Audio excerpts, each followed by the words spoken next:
Telangana cabinet సమావేశం ముగిసింది. కొన్ని కీలక నిర్ణయాలు తీసుకుంది తెలంగాణ మంత్రివర్గం. మార్చి 16 నుండి 30 వరకు అసెంబ్లీ నిర్వహించాలని కేబినెట్ నిర్ణయం తీసుకుంది. ఇక మార్చి 16న గవర్నర్ ప్రసంగం ఉండబోతోంది. 20న రాష్ట్ర బడ్జెట్ ని ప్రవేశపెట్టనున్నారు. ఇక హైదరాబాద్ మెట్రోను ఎల్ఎన్టీ నుంచి పూర్తిగా స్వాధీనం చేసుకోవాలని కేబినెట్ నిర్ణయించుకుంది. టీటీడీకి ఖమ్మం అర్బన్ లో 20 ఎకరాల భూమిని కేటాయిస్తూ కేబినెట్ నిర్ణయం తీసుకుంది. ఇక కాంగ్రెస్ ఆఫీసులకు జిల్లాలో భూ కేటాయింపులకు కేబినెట్ ఆమోదం తెలిపింది. నియోపోలిస్ లో నీటి సరఫరాకు హెచ్ఎండబ్ల్యూఎస్ బడ్జెట్ కేటాయించింది. జేఎన్టీయూ నిర్మాణానికి మహబూబాబాద్ జిల్లా గుమ్మడూరులో 70 ఎకరాలు కేటాయించింది.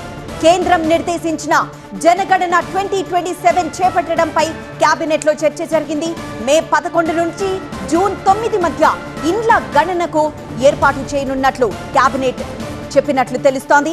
జనగణనలో 89,000 మంది ఉద్యోగులు పాల్గొనున్నారు. ఇక ఫిబ్రవరి 2027లో రెండో దశ జనగణన ప్రక్రియ మొదలు కానుంది.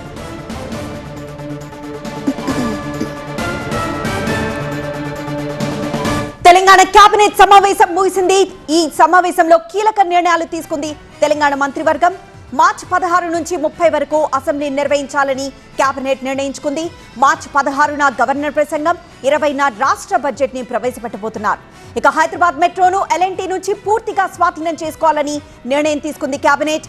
టీటీడీకి ఖమ్మం అర్బన్ లో 20 ఎకరాల భూమిని కేటాయిస్తూ నిర్ణయం తీసుకుంది.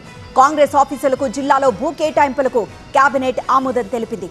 నియోపోలిస్ లో నీటి సరఫరాకు హెచ్ఎండబ్ల్యూఎస్ బడ్జెట్ కేటాయించింది. జేఎన్టీయూ నిర్మాణానికి మహబూబాబాద్ జిల్లా గుమ్మడూరులో 70 ఎకరాలని కేటాయించింది. ఇక కేంద్రం నిర్దేశించిన జనగణన 2027 చేపట్టడంపై కూడా కేబినెట్ లో చర్చ తీసుకున్నారు.